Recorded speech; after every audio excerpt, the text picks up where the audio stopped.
I was wondering, we could kind of begin talking about, you know, are you familiar with the Quran and modern science arguments? Are you familiar at all with those?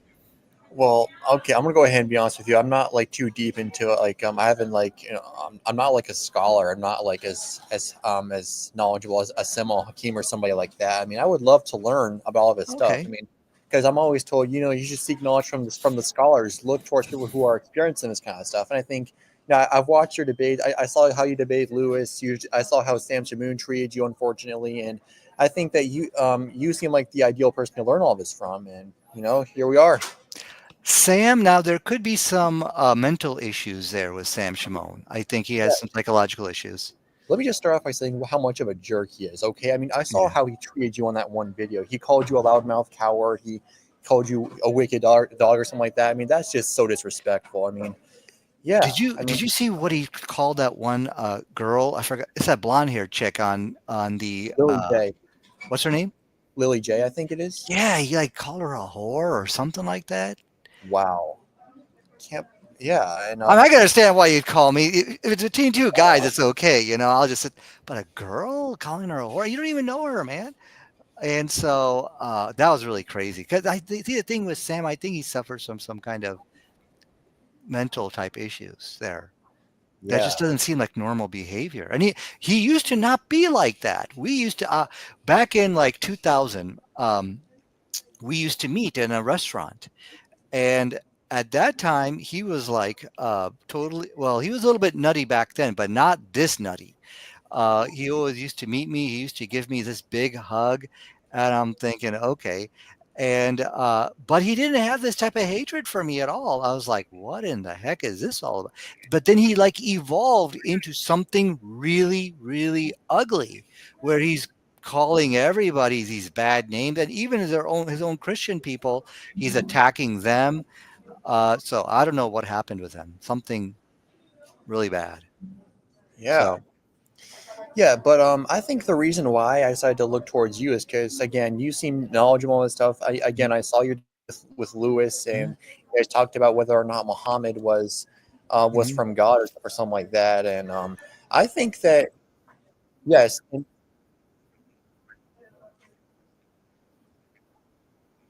Okay. Well, let me start off just giving you like a brief intro to the Quran and modern science arguments, if that's okay, okay. Because when we talk about, okay, what exactly is it that makes Islam true? There are verses in the Quran which agree with modern science, which a man 1400 years ago could not have known this. Uh, and so let me just give you one example here. I'm just going to share my screen.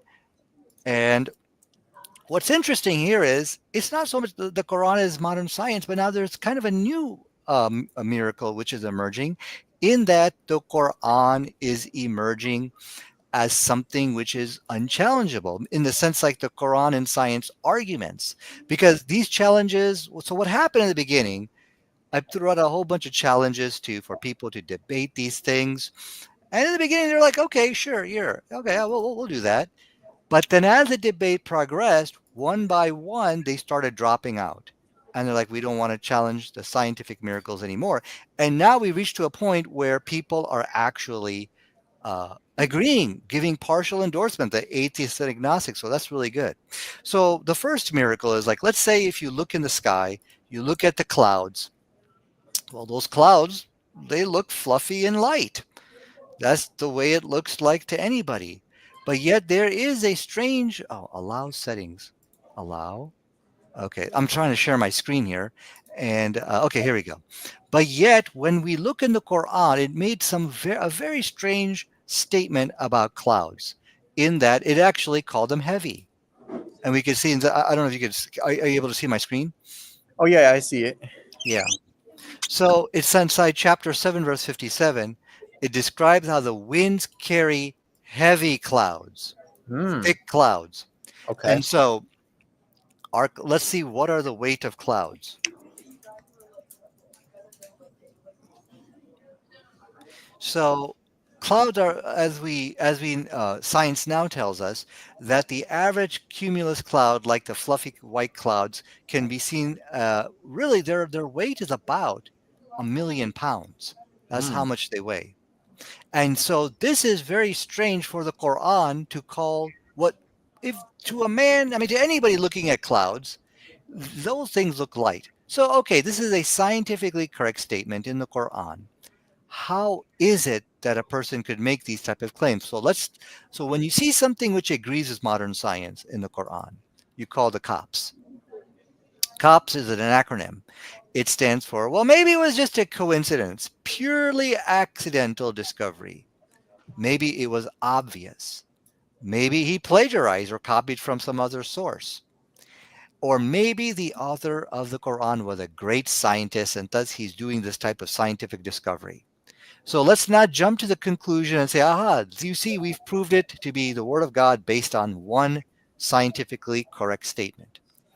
So let's move on. And let's see. We'll just do Quran and Quran's orbit statement verse.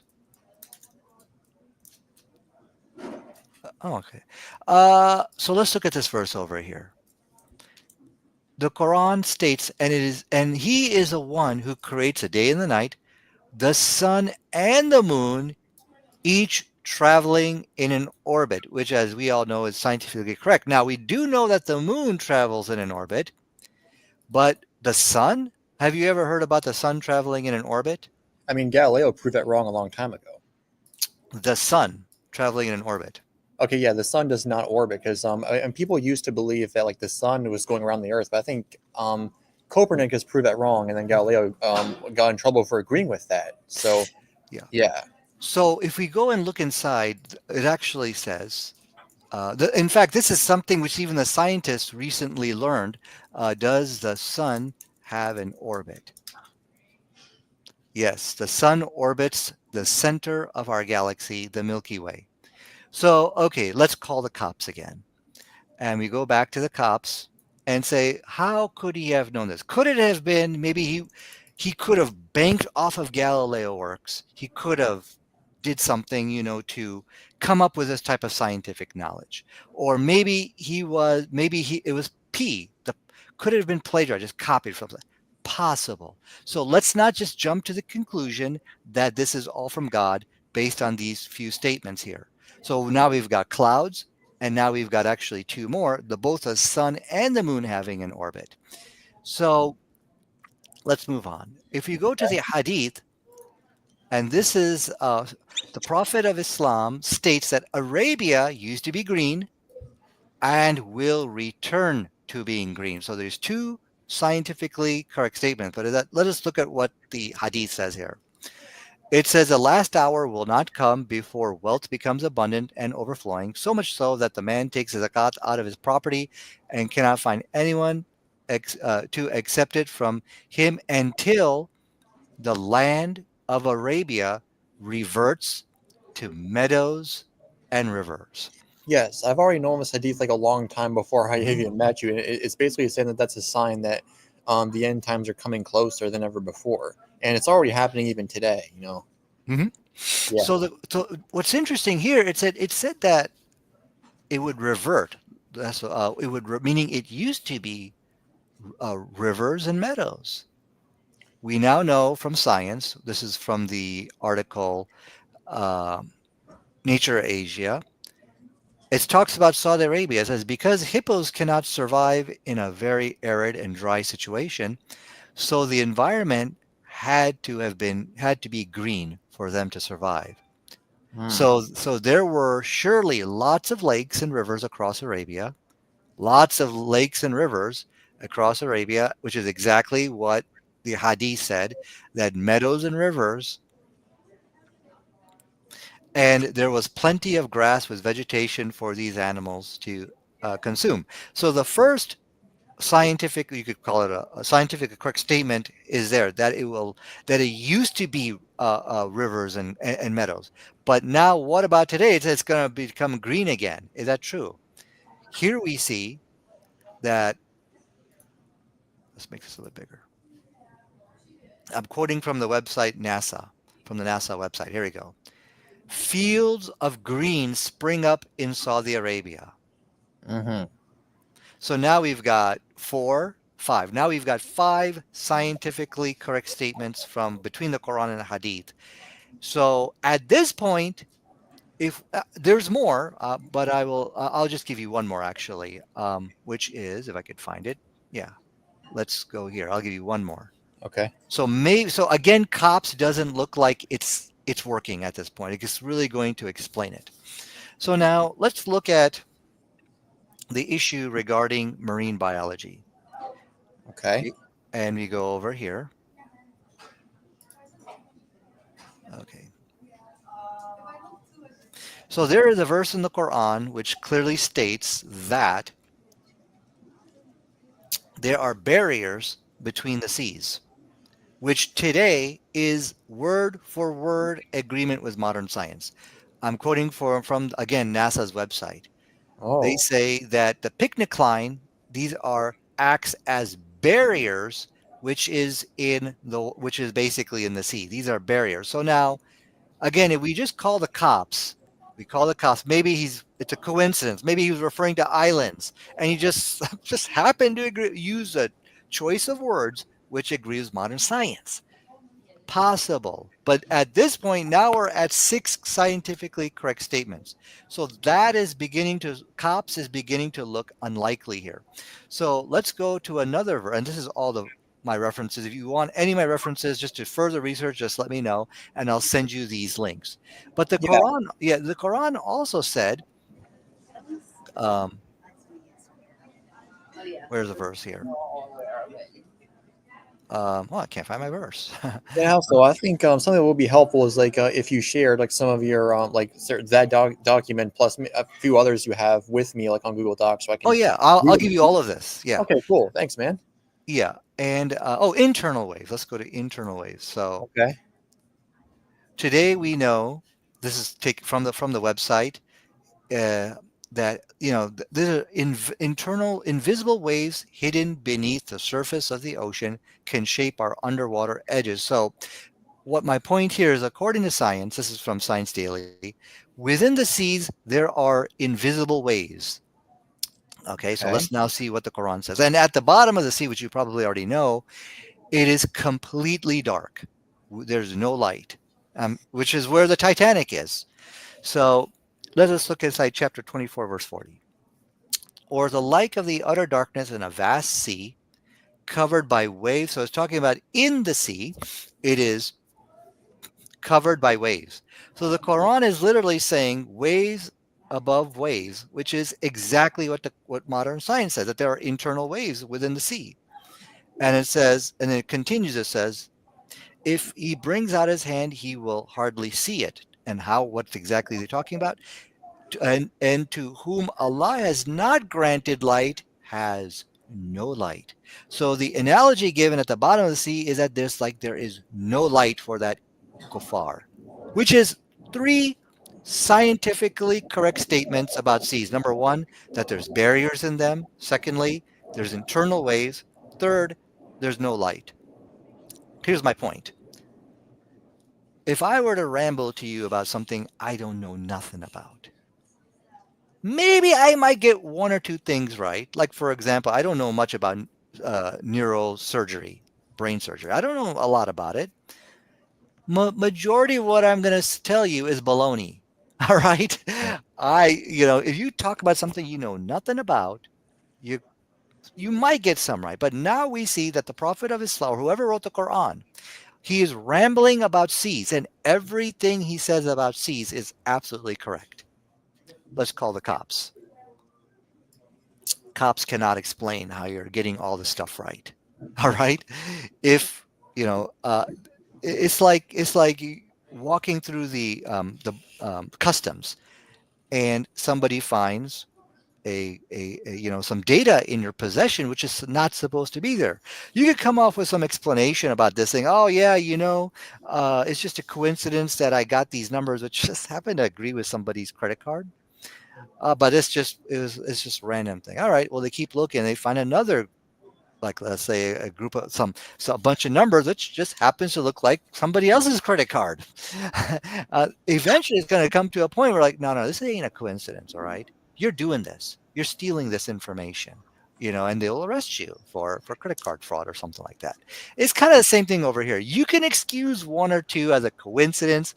You can say, okay, maybe this is scientifically, you're some scientist, but eventually cops cannot explain the scientific miracles of the Quran.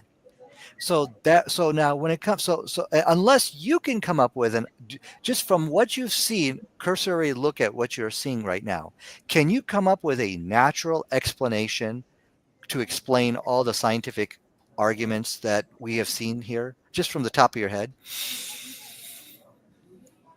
Um, I don't think so. I guess Right. And that's what the atheists are now beginning to agree. Well, slowly. Here's what the atheists agree and what the agnostics agree about the Quran and science.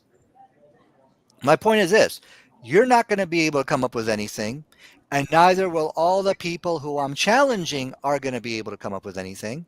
So Yeah, now they're doing what? They're withdrawing from the debate. yeah, because you keep saying that like Lewis has been running away from you. Sam is doing the same thing to you, and And now the atheists are. The atheists are no longer interested in debating Quran and science because it does make sense. hmm, So now there's also another aspect of Quran and science, which uh, right now we are just talking about how the Quran, uh, how there's things in the Quran which agree with modern science, which people so far back could not have known. But there's also something else about okay, Quran and science. yeah, and And let me show hold you on. that.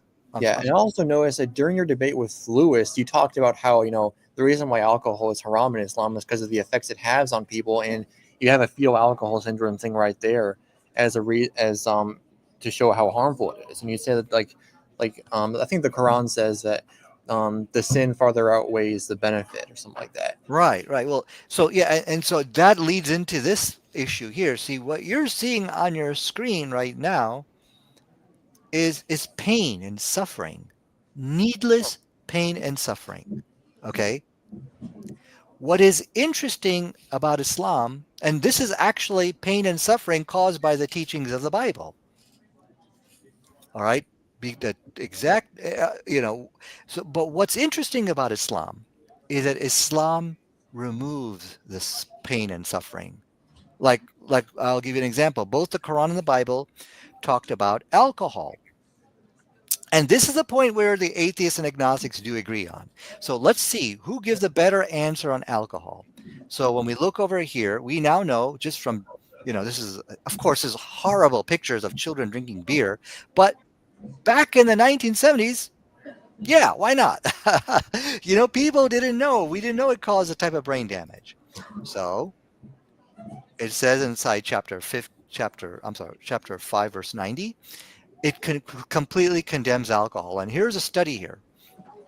Muslim women are 50 times less likely to give birth to a child who has fetal alcohol syndrome because of the prohibition. So here we see that Islam is removing the pain and suffering caused by previous scriptures. Now there's one last one which I will just give, and then which is actually not on my picture there, and that is the issue of circumcision.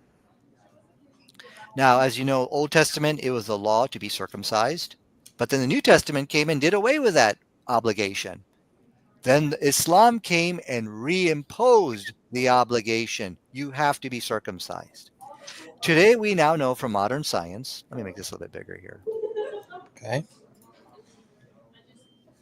yeah, it's good. Yeah. We've now known there's a voluntary medical circumcision program, VMMC, which was endorsed by the World Health Organization and the Joint United Nations programs on HIV and AIDS after it was found to be associated with approximately 60% reduction in the risk for female to male transmission of HIV. So, what do we find here? Inside Africa today, this is in Africa, I think this state, oh, no, no, this is all around the world. Okay. In Africa today, in the Christian world, 25% of all Africans in South Africa, the Christians, have HIV. They're HIV positive. 25%, as compared To the Islamic, if you look up at the Northern Africa, 0.5%, which is less than 1%. Why? There's something about the religion of Islam which prevents HIV. And I'll show you that map in just a second. So my point is this, that what is undeniable is that the New Testament causes people to have AIDS. Okay? And this is the definition of evil, a belief or practice causing tragedy, suffering, and misery, which is both needless and preventable in a population of people. So the evil which we find, which whether it's alcohol, circumcision, and there's many more, virginity tests, Islam removes that evil. That's the scientific miracle of the Quran. Now let's just go to the critics. Yeah. Atheists, I also like to give you this link over here. Okay. Atheist critics accept Muhammad correcting 6 scientific errors in the Bible. But Okay. let I, in addition to the discussion, I also talked to them in the. Let's go to the Google Doc here. Yeah. And is circumcision like what you're saying is it's not required in Islam to be circumcised, right? You have to be. Oh, you have to be then. You hold on. You just said that like Islam removes I think circumcision or something like Oh that. no, the New Testament does. So the New Testament removes it, and then does Islam bring that back or something? Yes. Okay, I see. Yeah, because I know that Jews teach circumcision, and what you're saying is like the New Testament must have gotten rid of that, and then I think Islam you said brought that back then. Right, right. That's Oh, Galatians 5:8. So in Galatians 5:3, I'm sorry. Every man who gets himself circumcised, that he is obligated to keep the law. So the Bible actually, you know, tried to stir people away from circumcision. And that was a big mistake because circumcision is a circumcised person is 60% less likely to get AIDS as well as other STDs as well.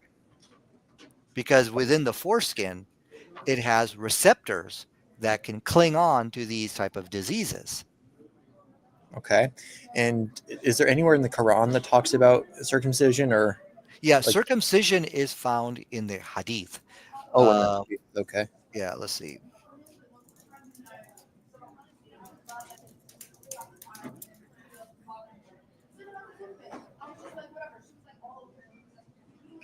Strongly encouraged. Basically, all Muslims have to get. There's really the only people who is not required are basically like the new converts or something once they get older. But I'll get you the hadith about circumcision as well. I yeah. unfortunately I forgot it, but Well, let's see. Yeah, so go ahead. it did say it was not like a strict universal requirement, but it's encouraged though. It's strongly recommended. You should. Okay. Basically, it's like this: 99%, well, really, we could even say 100% of all Muslim babies are circumcised because of the strong, what's called encouragement. That's just the way it's been for 1400 years. My father actually circumcised my cousin, Okay. and I think he circumcised a couple of other people. So that's like our rate of circumcision is close to 100% because of the strong encouragement. Now, there could be some situations where maybe you may not be able to in certain circumstances. Like for example, when a person gets old in his 20s, he's kind of scared, right? So Yeah. in that case, then I think it gives some leeway. But yeah, let me find you the hadith on that. And so, but in fact, let me show you the end result here. Let me show you. Just give me 1 second here. The map here. You seem to be Um, getting lots of emails from atheists agreeing with you on that, huh? yeah, they actually do agree on this. Let me show you the map real quick here. Okay. The AIDS map. 1 minute, if I can find it. Um,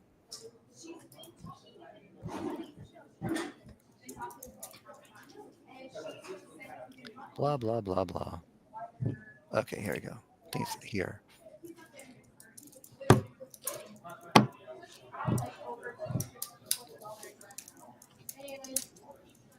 Hmm.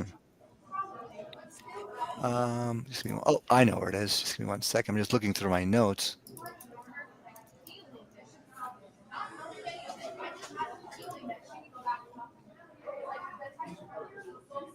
Okay, here we go. Let me share my screen here real quick. So here is you could say here is the impact of Islam upon society, especially when it comes to AIDS.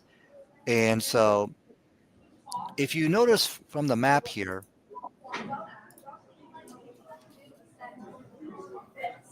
the entire Islamic world, which is up at the top, Egypt, Libya, Algeria, Morocco, is dark gray, which is good. Uh, the AIDS, as you can see, is all within the Christian hemisphere. And about 25% of everybody here has AIDS. 25%, as compared to the Islamic world, which is just 0.5%. It's not Okay. even. And so there is no doubt from just looking at the data over here that there is something intrinsic about Islam, which is keeping everybody in the gray because the entire Islamic North Africa is literally gray, which is good. Yeah. And so what you're saying is like the gray stuff has something to do with all the Muslim men who got circumcised and that they were less likely to be susceptible to AIDS. And what you're saying is like down south in Africa where most people are Christian, they are more likely to have AIDS because of all that. Circumcision as well as our sexual ethics, meaning we Oh, don't date, we don't, the way we live our lives is very different from the Christians. And the yeah. Christians, And let's face it, you could go to the clubs, you can have a girlfriend, and the next day, whatever happens, just Jesus will forgive you. Jesus died for your sins. yes, This and some is what's leading to all this. oh yeah, and one reason. So the one reason why I disagree with the Christian faith is because of what you said there about Jesus dying for everybody's sins. Because I think that's like a form of unjust punishment. I mean, like if a judge said, "I'm going to just let my relative take the fall for you," that's not helping. And I think Islam teaches like if you repent to God sincerely, then your sins will be taken away. And so I think that salvation is being a good person, listening to God, and there shouldn't need to be any sacrifice. And also Right. when you mentioned like dating being haram, I think there's a good reason for that because like I actually met a guy my age who actually had a kid outside of marriage and his girlfriend broke up with him and now the kid probably will never get to meet her real mother and it's really sad. And Islam teaches like you have to have like a nikah, like a wedding, and you have to promise to like the man has to take care of the woman and help her. And I've noticed that Islam is far different compared to other cultures, like like they saw it to fix the issues left behind by the Quraysh about how they treated women there. There's Greek culture had a lot of mess, and I know it's just how positively different Islam is compared to Mhm. other ones. That's sort of what made me become that. Mhm. Yeah, and one statistic I would just share in the African American community, the amount of children born out of wedlock, meaning without fathers, that's 80%. That's just a astounding, unbelievable number Oh of yeah, people born in wedlock. Okay, that's not in the Islamic world. We don't find any of that. It's like very little. And the map, the graphs can clearly show the influence between Islam and Christianity and other religions. So it's not just that the Quran has verses of the Quran which agree with modern science, like orbit, sun, and all what we have seen today, but also it impacts our life in a positive way. The science of the Quran does, from fetal alcohol syndrome to now we have circumcision and protecting us from AIDS. And so now let's see what the atheists have to say about this because I've been debating this and so let's see. Blah, blah, blah, blah, blah. Yeah, here we go. So I wrote, these are two atheists. One atheist his name is this guy right here, Mark Reed. I had a debate with him on science. And he actually, in the debate, he agreed with the Islamic position. He said, "Listen," and so I said, hey, Joe, I wrote to the Kentucky atheist, which was like one of his friends. Thank you so much for taking the time to watch the debate. I would like for you to acknowledge an obvious truth, which Mark Reed and others also agreed to, that Islam corrected 6 scientific errors in the Bible. Mark also pointed out that it doesn't prove it to be miraculous. I believe this conclusion is inescapable. So Kentucky Atheist said, I agree with what Mark said in the clip. So now we're getting atheists who like issues of circumcision, alcohol. They're saying, yes, Islam clearly corrected and fixed those mistakes which were impacting people's health. Let's see what some other people would say here. Even the hostile ones. Listen to what this guy said here. Uh, I think it's just a plain fact, not a miracle. So he's agreeing. Like, okay, yeah, the Quran is correcting these mistakes. If a text says fire is hot and water is wet, it's not a miracle, just an observation. So he's going to the cops and he's appealing to the observation. Much love and respect. So I said, okay, so you're saying although Islam corrected those biblical errors, it can be accomplished by using common sense and without divine intervention. Yes, that's basically my assertion, which of course the cops rule that out. You cannot keep getting it right every time, all the time. So, but still, my point is this, it's not a total agreement, but it's a partial endorsement of our scientific miracle arguments, which is good. And at this point, I was like, okay, I don't want to debate these guys anymore. I was so happy that at least we're getting endorsement from the agnostic atheist because it's so important that others see what you are, you're saying you're presenting arguments which can convince not just yourself or fellow believers, but other people as well. And so now you're getting confirmation. And so now I could have went back and said, no, that is a miracle, but I just sound like this. Okay, that's good enough for me. I'll go away now. Bye bye. Hmm. So Yeah. that's Well, why that's a part. This is a partial evidence. This is just a small tip of the iceberg of why we say the Quran is a scientific miracle and Muhammad is a true prophet of God. yes, and I You do know. believe that like the fact that there's some like scientific discoveries that were in the Quran like a long time before the scientists were born. I think I consider that to be a miracle in some Mhm. ways, and yeah. So I assume you're gonna send me like a document with all the six corrected errors, right? Okay. Yes, and there's All right. also a debate you can listen to on that if you're interested as well. But at the end of the day, the atheists were like, you know what? I agree that Quran is correcting all those mistakes which we find in the Bible. So that Okay. is like an inescapable conclusion that even your critics listening, who are against you, by the way, are going to agree. So that's nice. That's really good. So these are the two miracles of the Quran, of Islam, and not in how the science of the Quran impacts our life in a positive way.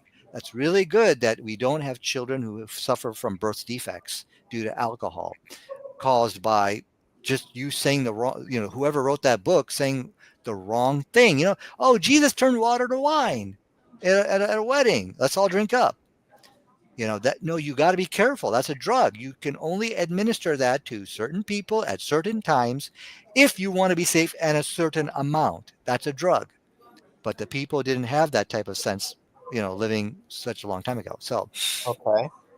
yeah, so I'll send you all my information. Now, I think you said you had some questions about Islam, some things Yeah. which you would like to Yeah. bring up. So Yeah, yeah, go I ahead. think let's first so somebody actually left me a comment on my testimony video asking me if I read the New Testament. So I'm going to just go ahead and just read you the comment. So it goes, have you ever considered reading the New Testament? It's a continuation of the prophetic line of Old Testament, meaning every book talks about fulfilling prophecies of the Old Testament, prophets starting from Matthew 1:1.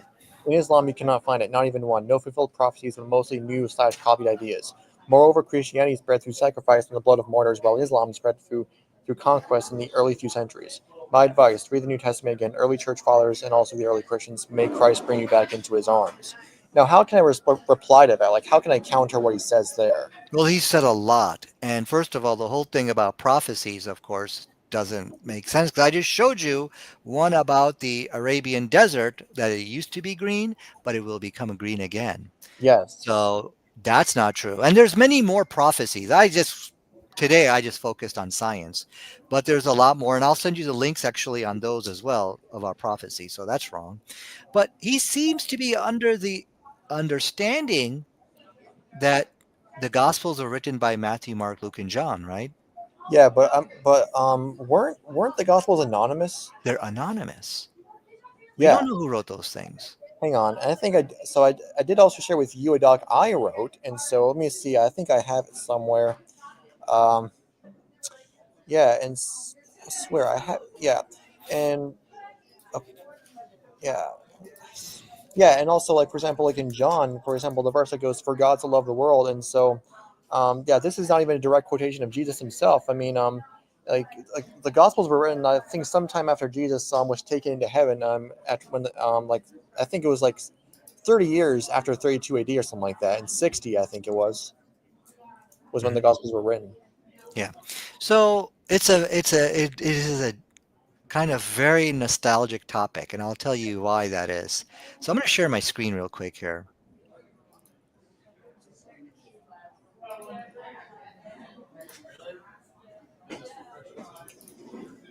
Have you heard of Dr. Bart Ehrman? I have, and yeah, and I mean, he's saying he does believe Jesus existed. He seems to know that there's a discrepancy in like how the Gospels were written and the crucifixion. Hmm. So basically, if you sign up for, well, this is my case. I was a religious studies major at Bradley University, and the in our class, our teacher told us we were studying the New Testament. He said, "Listen, the way we are going to study the Gospels is that they are anonymous. We don't know who wrote these books." Now, here's my question to you: Are you familiar with people like David Wood, Sam Shimon, any of Okay, them? yes, I know who David Wood is. I know who Sam Shamoon is. Like, I've seen like his antics on YouTube. I saw how how he acts towards the Islamic faith. I saw how he tore up a Quran once. That was pretty stupid. And Sam Shamoon, he insults people who disagree with him. And yeah, I know all these people. Have you ever heard of them challenging Bart Ehrman on this topic? As far as I know, no. It has not happened in 30 years. That's Okay, ridiculous. All it right, these are is. called core topics. Now, Yeah. this was my point, which I was making that I think it was my last debate. Islam is the only religion which debates core topics. You want to challenge me on Islam? I'm there. You want to challenge me, like I think Lewis challenged me, Islam and demonic possession? Okay, yeah, sure, I'm there. 30 years we've been waiting for these guys to debate this topic. And guess what? I remember back in, I was in my 20s. I was like 22, 23, something like that at Bradley University. That's when the internet was coming out, and then all this apologetic information was coming out. So I'm like, great, we are going to have a debate on the Quran and the Bible, and we're going to debate, whatever the issues are related to Islam. Well, one of the core topics was this issue here: the Gospels being anonymous. We don't know who wrote these things. Not only that, but the Gospels are written in Greek. Did Jesus speak Greek? No. He spoke Spoke Aramaic. Aramaic. Okay, so the Christians got to answer that one in this debate too. I would issue challenges. I had money. The college university used to they gave me actually $5,000. So it's a really crazy story. I walked into the student center, and I said, "Hey, I represent the Islamic Student Society, and we'd like to host some debates and discussions." And they looked at me and said, "What? A Muslim organization? We didn't even know we had one." They said, "Sure." And I filled out some paperwork. They said, "How much would you want?" I said, "I actually didn't know." And they said, "Here's $5,000." Now that's not money for me. That's for my speaker. Hmm. Okay. I can pay for their hotels and, oh, no, no, no. The 5,000 was for the honorarium, and they would pay for their hotel and everything. The Christians never accepted this debate challenge. Over the years, the great apologists passed away and died, and for 30 years, they've been running away from this. And I had $5,000, and not just that, but for the next debate, they would give me more money so that I could host the discussions and debate at the university. And so Hmm. I'll show you one guy, really one of my favorite articles here. Um,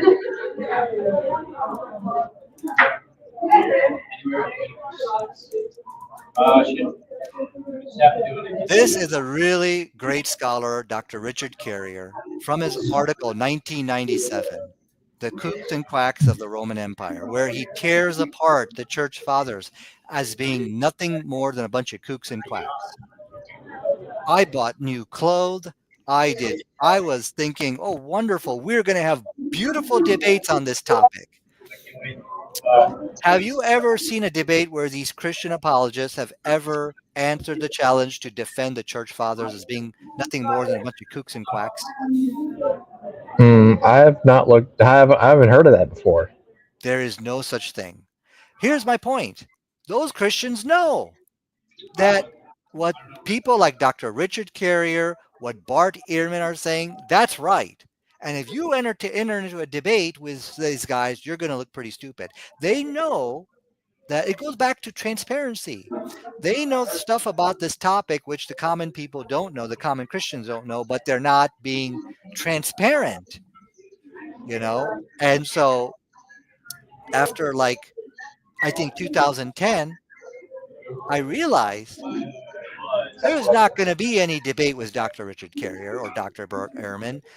All this stuff, which all these dreams I'm having in my head as a when I was a religious studies major, these guys have no intention to answer these challenges. And I purged all my books off my shelf. You know those books like related to the New Testament and and books about the church fathers and stuff like that. I purged it all, got rid of it all, because I said, you know what, you are just wasting your time. This is all some kind of hoax. Yeah, and I got a little bit depressed actually about it. But this is my point. And this is if you get a chance, just read this first paragraph. It's so good. Which doctor? Because that is what scared away all the Christians. What Dr. Richard Carrier mentioned. So my point is this: it's now 30 years later since I've graduated. This was 1997. And for 30 years, these people have been running away, and that's pathetic. So now you've got a Christian in the comments section telling you, oh, the Gospels are written by Matthew, Mark, Luke, and John. Islam is the one which doesn't have any kind of apostolic authority. Yeah, right. They are being fooled by these people. Yeah. Okay. Yeah, and yeah, because I did in my Google Doc I did put down that like verses like Galatians, for example, that was written by Paul, and Paul I think wrote that sometime after Jesus left the world, and yeah, a lot of like the New Testament verses aren't even direct quotes of Jesus, and there seems to be like a discrepancy in whether or not Jesus even said the Alpha, the Omega, and all that stuff, and yeah, and And also, one thing I've noticed is that like Christians like to point to verses like Isaiah to talk about how like the crucifixion, but if you ask like a rabbi about that, they'll say that it's referring to the collective suffering of Moses and the ancient Jewish people. And so yeah, and so okay, and Yeah. okay, So I think so. Yeah. So to answer that person, first of all, he needs to be made aware. You could maybe write in the comment section. Look, if the if the Gospels were really written by Matthew, Mark, Luke, and John, your Christian apologists should have been debating that 30 years ago. All right. And I used to go to their churches. Are you familiar with Dr. William Lane Craig? I sure am familiar with William Lane Craig. We're both from Peoria, Illinois. He went to church down the street from me, and I went to his church, and I would challenge him. And have you ever heard of William Lane Craig debating other Gospels Anonymous? I have not actually. No. They're very, very selective in what topics they want to talk about or debate about. He'll debate like divinity of Christ. Do atheists have moral values? Okay, we could debate that, but the core topics, no. So I would go to their church, and I would not go. I would go there because I would be so curious. I'm like, because I was very young at that time. I'm like, Hmm. okay, so Jesus died for you, and He's a risen Lord. Why don't you take this $5,000 honorarium and prove to us that what those guys like Richard Carrier and Bart Ehrman are saying is all wrong? I'm going to give you 5,000 for it. The university gave me that money. Why don't you take the money? And they would always come up with some excuse and, oh, we're going to pray for you. And I talked to people like Sam Shimon, people like William Lane Craig, uh, David Habermas, that's Gary Habermas. All these Christian apologists, they would all back away from it. Hmm. Yeah, So and yeah, and I know that William Lane Craig did debate Shabir Ali on a topic, I believe it was. divinity of Christ, I think, yeah. Okay, but what you're saying is that they don't want. So what's the thing that you said that they don't want to talk about, like the core topics, which are Or like Bible and science, church fathers, are they a bunch of kooks and quacks? Uh, authorship of the Gospels. Uh, how do we know the Bible is reliable? It has not been changed. Satanic corruption. Is Paul an apostle of Satan? These are core topics. As you see, I'm debating them left and right. Whenever the challenge Yeah. comes in, I'm doing it. Hello, why? Yeah. And the reason why I'm doing it is because I want to give my audience, people like you, to let them know I'm being transparent. When you say to me, "Is Muhammad a prophet of, a prophet of Satan or something like that?" I'm not hiding anything from you. I'm just coming out and giving, and I will argue my case and show my evidences. And there's nothing about that topic which I'm shying away from or I want to mislead people about. It's about Yeah. transparency. Yes, and I even noticed that, like, even in your debate with Lewis Leinhardt about demonic possession, you did quote Paul, and so Paul said, "Saul, Saul, why do you persecute me? Who are you, Lord?" Saul asked, and you said that that's a contradiction because he should not have asked, "Who are you, Lord?" He should have affirmed him right away. But the fact that Well, he contradicted himself could he, prove he, something. he's, he said, "Who are you, Lord?" What? No, you don't know what you. First of all, you should be scared. Oh, what the heck is going on here? Get away from me. I'll throw this mug at you.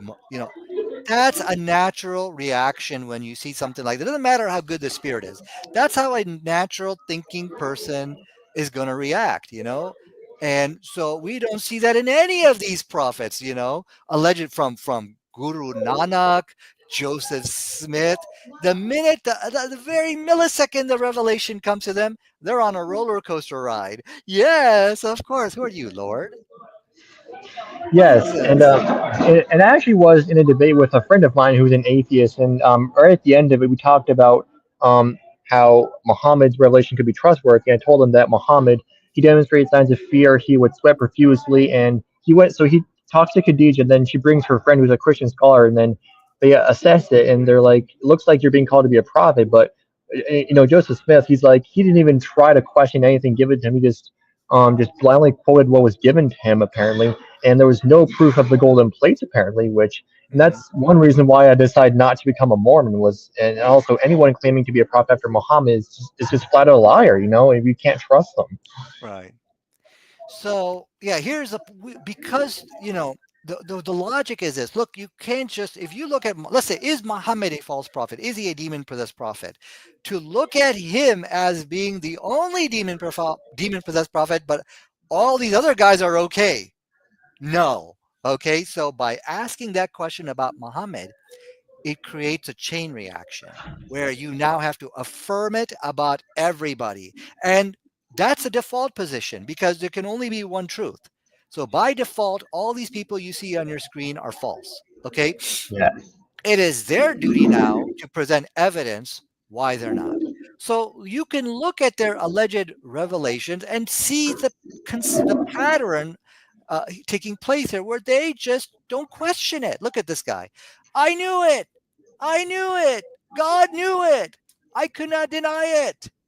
Look at Paul. Who are you, Lord? Look at this guy.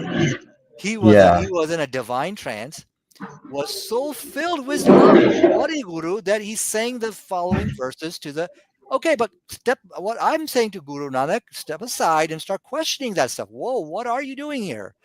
So we see a consistent pattern. And I this is recognize this guy. yeah, Mirza Gulen Ahmad. yeah. And actually, I was going to say, I actually did have a debate over Snapchat text with a girl who is an Ahmadi, and we talked about whether or not he was even a prophet. And so I'm arguing, of course, he wasn't a prophet. He was after Muhammad. And she was saying that Muhammad was the last law bearing prophet. And then Mirza came to fix some stuff, which doesn't make sense because Mhm. the Quran cannot be changed. And Muhammad's already done all the reform that needs to be done. So what do we even need Mirza Ghulam Ahmad for? Right. See, this is so as you can see the what we can see as a commonality is of their initial revelation is blind acceptance without pushback. no questioning. Now compare that to when to the how Prophet Muhammad sallallahu alaihi wasallam, how he got his revelation. It's vastly different from all these people. There's pushback. He thought, oh, whoa, wait a second. The angel tried to squeeze him. He went back to Khadija. He was sweating. He's like, oh my God, something just happened to me. Okay, there's like some intellectual stuff going on upstairs. I like that. You're questioning this. And so, and of course, how we know Paul is a demon possessed prophet. Paul gave millions of people AIDS. All right. He's the one who removed the obligation for circumcision. And as a result, you could see Paul's Christianity in Africa, and he gave millions of people AIDS. So so science can debunk that as well. So Okay. any other questions you have? Actually, yeah, I was going to say, I would like to also revisit some things that Lewis said in the stream that we had the day before about how he's saying that like who do you, like what kind of like sheikh do you submit to, or like where should we get all information from, and like you should not interpret the Quran in your own way. Like how do I deal with all that? I guess. So basically, you submit to me. My fee is about 1,500 a month, and that should go to my Lamborghini. And all the other converts as well. They should all be basic. It's about 1,500. So you can go ahead and I can give you my PayPal, and yeah, that's a joke. You understand? Are you there, Gen Z? I'm still here. Yeah, yeah. So Yeah, what was the context? What was the that context of that? So no, you asked me who do you submit to? So I told you submit to me, so I can, and you pay me $1,500 a month, so I can go buy my Lamborghini, and all the other converts as well. They can go and give that fee. So, uh, but okay, that was a joke. But let me be for real with you, okay? You don't have to submit to anybody. Just when there is Islam is very clear as far as what you got to do. You've got the five pillars. Now, every once in a while, things will come up. Now you've got the internet where you can now Google things. You can now look up things. Like, for example, me and my wife were looking up things just the other day. Like, for example, when questions come to my mind, here's what I do. I basically You don't need to subscribe to any group. You don't need to subscribe to any imam. You just Google your questions, and many imams and scholars will answer them for you. So let's see, like what we're at. What can I? Yeah, there you go. That was the question we are looking at. Oh, look, there's Sheikh AI. Nice. Okay, and then you can look up you like here you go. This is a very good article. Okay, you can go ahead and look at these articles from different scholars. That's all you have to do. So he was creating a controversy when there is no controversy. Basically, he's trying to say that you've basically got to pledge allegiance. Yes, Mr. Sheikh, I accept what you're saying. I am now one of your pupils. Okay. No. Okay. Yeah. Yeah, and I think something else he was saying was, I swear, he was saying something different. I forgot what it was though. Oh yeah, so he brought up Al Nazul or something like that, or the reasons of revelation. It says it's dangerous to interpret the Quran in your own way or something like that. Yeah, so you do exactly what I did. You just Google the questions and Okay. listen to the all the other scholars, academics, and people who all put in their 2 cents. Okay.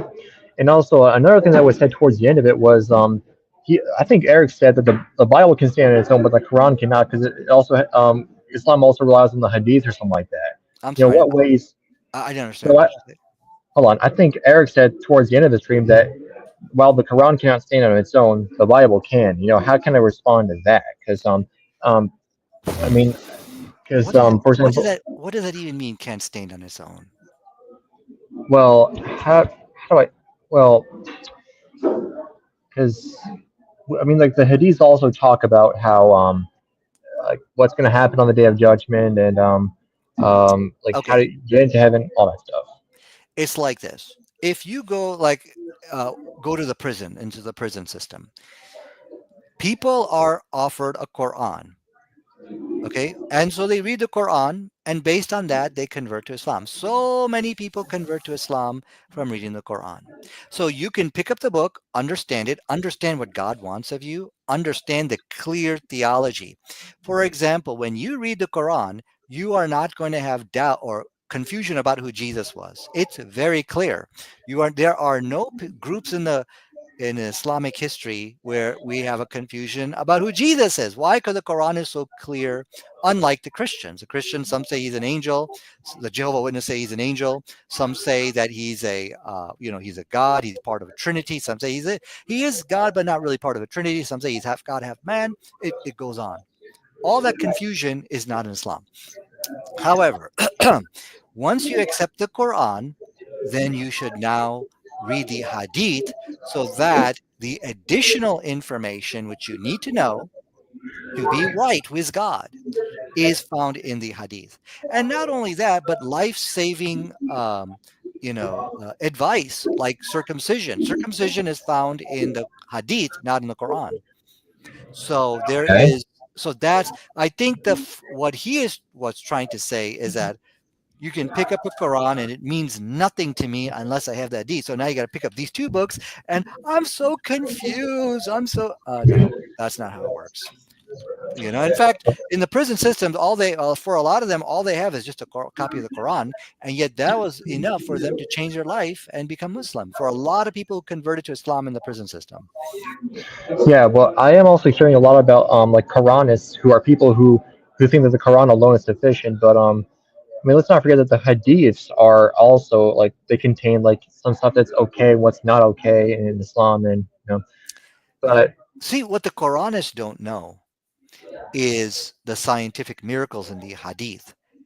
The whole thing, a lot of where when I showed you all the suffering, pain and suffering caused by the Bible, which Islam fixes and removes that, a lot of that is from the Hadith. So the people who follow Quran only, they are ignorant of the scientific miracles of the Hadith. So the question is this: so if the Hadith is a scientific miracle, which it is, then we know this could not be the words of a man.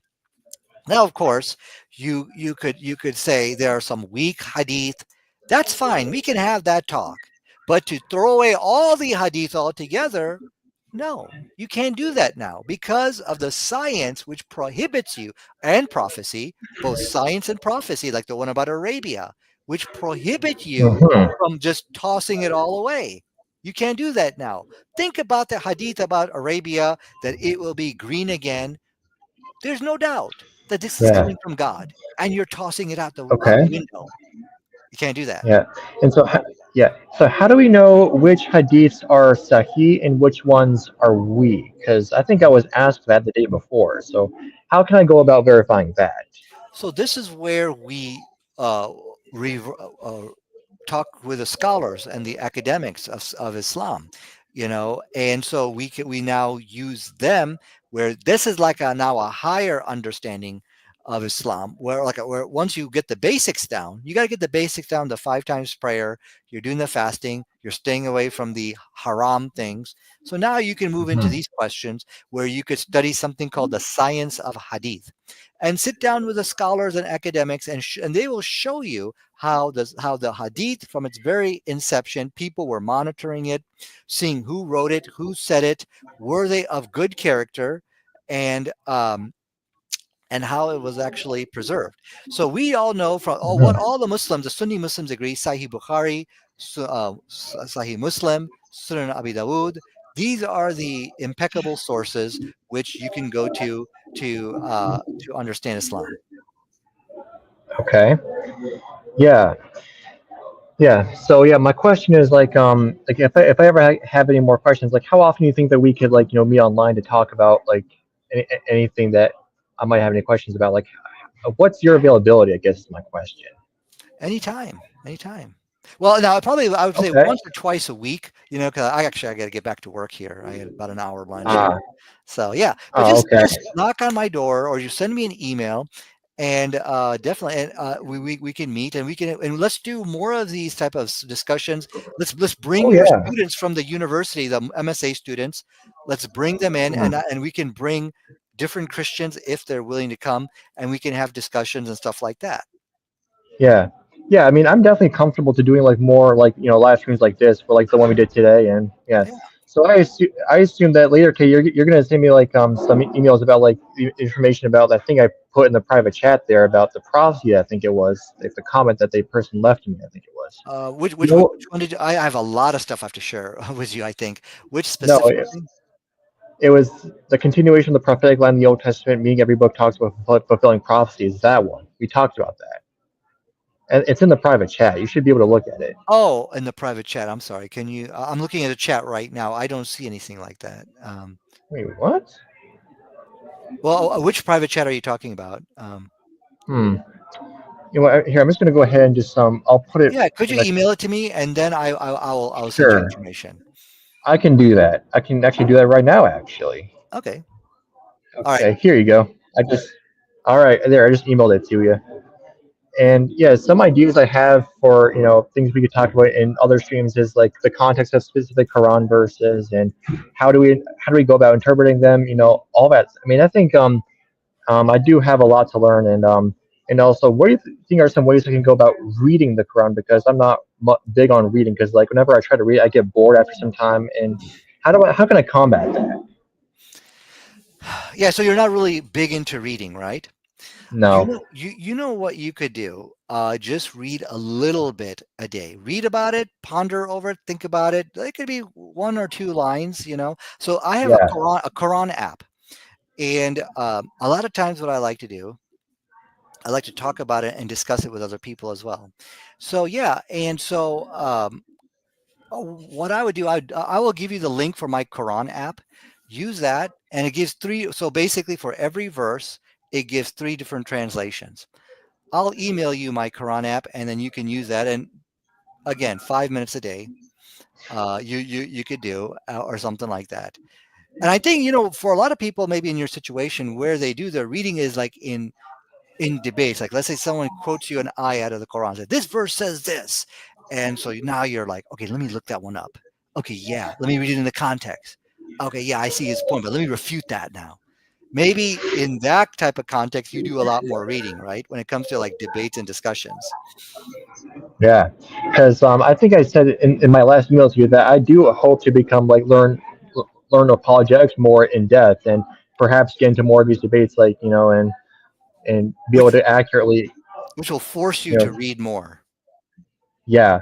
And I think Lewis said the day before, but he's read the Quran from cover to cover 5 times, and and yeah. So I guess that in some ways encouraged me to want to read the Quran more, and yeah, Well, the thing is, people can make the claim, oh, I've read the Bible, I've read the Quran, but unless Allah gives that person guidance and open up his eyes and hearts, he will never be able to appreciate or understand the truth in those books. That's what I've come to learn. okay. Yeah, and so yeah, in some ways, I do hope that inshallah one day Lewis will be guided, and all these other people will hopefully be guided Mhm. if God allows. Because I think in every khutbah it says that like whoever God guides, none can be led astray, and whoever God misguides, none can be guided, or something like that. Yeah, I mean, I think in the next conversation with Lewis and these people, the number one thing which should come up, number one, so you got to defend circumcision here. See, if there's Okay. clear evidence that you're wrong and you are just not accepting it, but you want to move on to other issues, come on, you're wasting my time, you're wasting your own time. That's the Yeah. number one thing which you should ask him. And then you say, look, if Islam, you want to disprove Islam, you got to beat the science. You got to Yeah. get into the cage and you got to win. Meaning you Yeah. really got to show that the issue about Arabia, the turning green again, and alcohol of fetal alcohol syndrome, and all this is misled nonsense, and you can truly refute that.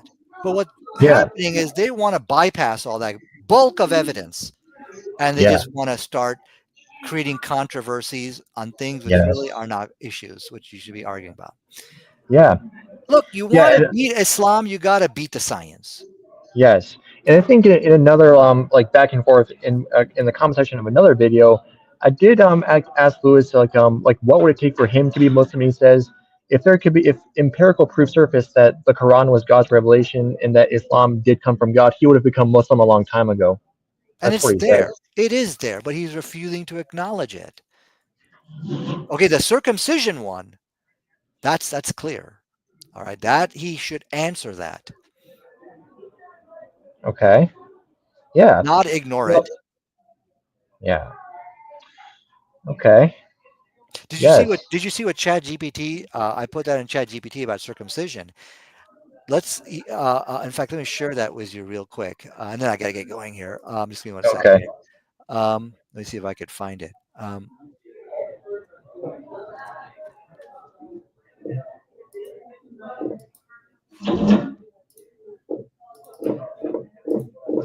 Yeah. So basically, it says over here.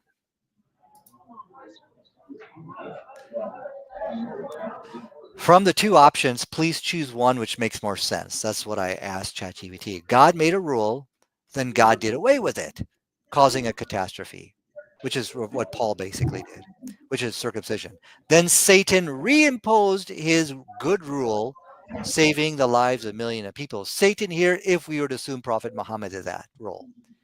Does that make sense? Or God made a rule, then Satan did away with it, which would be Paul, causing a catastrophe, which is AIDS.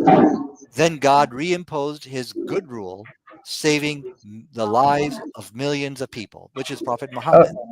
okay. Yeah. Based on what we were talking about today, I would say that two definitely makes most sense because you said that that the like religious Jews require circumcision, then the New Testament did away with it, and then I think the Hadiths you said then brought it back. Yep, yep.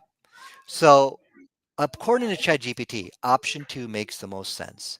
Look at the. Yeah. I'll send you the screen here. Satan does Okay. away with it. Often depicted Satan as a deceiver, bringing harm and chaos, which is exactly what Paul did. Lewis, Eric, they got to answer these things. If Okay. we want to go further in the discussion, because you know what can happen sometimes. Because now look at ChatGPT made a wonderful observation. It says God's law brings order, Satan's interference brings destruction, and God's restoration brings salvation. So Paul fits the role of that demon possessed prophet. Paul So does, right? yeah. So Okay. in your next information or your next meeting with them, these are the big facts that you just cannot run away from. And he wants to Hmm. say, okay, let's talk about Muhammad's life. No, we're going to talk about this first, then we can talk about that. Let's talk about Yeah. Aisha. Let's talk about the age of Aisha and things like that. While you run away from the clear scientific evidence, which is like an elephant in the room. Okay. All right. Yeah. All right. Yeah. Well, this has been a really, really good discussion. And again, if I ever have any more questions, I'd be more than happy to get in contact with you again. We can do something like this Yeah, again. let's And do it again. Yeah, yeah. And so I guess later today, you'll send me an email about that prophecy thing and the other things we talked about today, right? we'll do. I will. All right. I All think right. Thanks a lot, man. I'll let you go. Bye bye. Okay. See you.